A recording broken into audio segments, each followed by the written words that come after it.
क्या आप बिहार सरकार के कर्मचारी हैं, नेता हैं, रिटायर्ड अफसर हैं या जज हैं?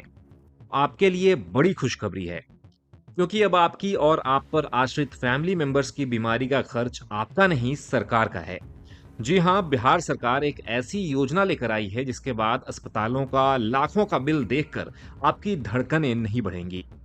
100 रुपए या 1000 रुपए नहीं, बल्कि पूरे 100 करोड़ रुपए के बजट के साथ शुरू होने जा रही है एक महायोजना। लेकिन रुकिए, क्या यह सुविधा पूरी तरह मुफ्त है या इसके पीछे कोई हिडन ट्विस्ट यानी टैक्स या कटौती भी है? क्या आपको इसका फायदा मिलेगा? चलिए आज के इस वीडियो में अच्छी तरह से समझते हैं। समस्या क्या थी और समाधान क्या है? The problem and solution. अभी तक क्या होता था? अगर बिहार का कोई सरकारी कर्मचारी या पूर्व विधायक बीमार पड़ता था तो पहले उसे अस्पताल में अपनी जेब से लाखों रुपए भरने पड़ते थे। फिर फाइलों का चक्कर लगाओ, अफसरों के चक्कर काटो और महीनों बाद जाकर पैसा वापस मिलता था। कई बार तो इलाज के लिए कर्ज तक लेना पड़ जाता था।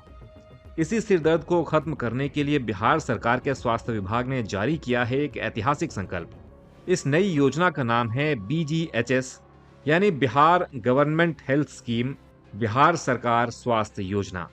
इसके तहत अब आपको अस्पताल में कैशलेस इलाज मिलेगा, यानी अस्पताल जाओ, इलाज कराओ, कार्ड दिखाओ और घर आ जाओ। एक भी रुपया कैश नहीं देना। इस योजना के हकदार कौन हैं? Target audience. अब आप सोच रहे होंगे कि इस योजना का फायदा किसे किसे मिलेगा। तो आपको बता दें, बिहार के करीब 7,23,000 मौजूदा कर्मचारी और 4,74,000 से ज्यादा पेंशनर्स इसके दायरे में आएंगे। आसान भाषा में समझें तो बिहार विधानमंडल के वर्तमान और पूर्व सदस्य और उनके परिवार, बिहार कैडर के IAS, IPS और IFS अधिकारी वर्किंग और रिटायर्ड, बिहार सरकार के सभी परमानेंट कर्मचारी और पटना हाईकोर्ट के कर्मचारी, रिटायर्ड सरकारी कर्मचारी और उनके पति या पत्नी। पैसा कहां से आएगा और जेब से क्या जाएगा? अब आते हैं सबसे जरूरी बात पर। सरकार इस योजना को चलाने के लिए पैसा कहां से लाएगी और क्या आपकी सैलरी से कुछ कटेगा? तो ध्यान से सुनिए, इसके 3 बड़े नियम हैं। पहला नियम मौजूदा कर्मचारियों के लिए। अभी सरकारी कर्मचारियों को हर महीने 1000 रुपए का मेडिकल अलाउंस यानी चिकित्सा भत्ता मिलता है।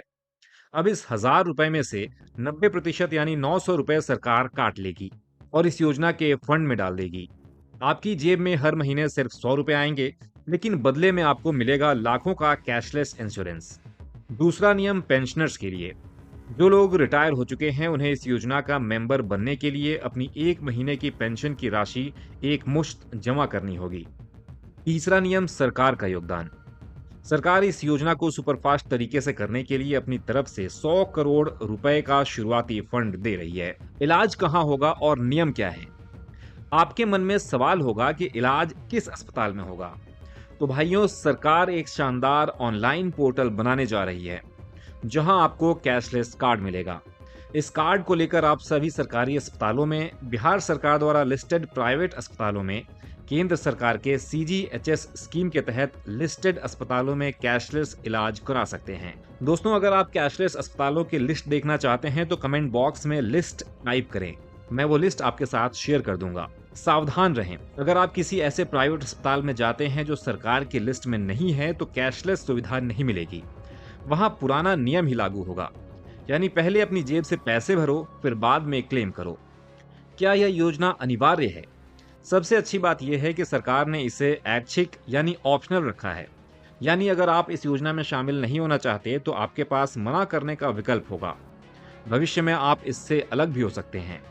बहुत जल्द स्वास्थ्य विभाग और वित्त विभाग मिलकर इसकी गाइडलाइन यानी SOP और तारीख का ऐलान करने वाले हैं, जिसके बाद हर कर्मचारी के हाथ में उसका कैशलेस हेल्थ कार्ड होगा। तो दोस्तों, बिहार सरकार का यह कदम कर्मचारियों के लिए वरदान साबित होगा या सैलरी में कटौती का एक और जरिया? आपकी इस पर क्या राय है? हमें कमेंट बॉक्स में जरूर बताएं।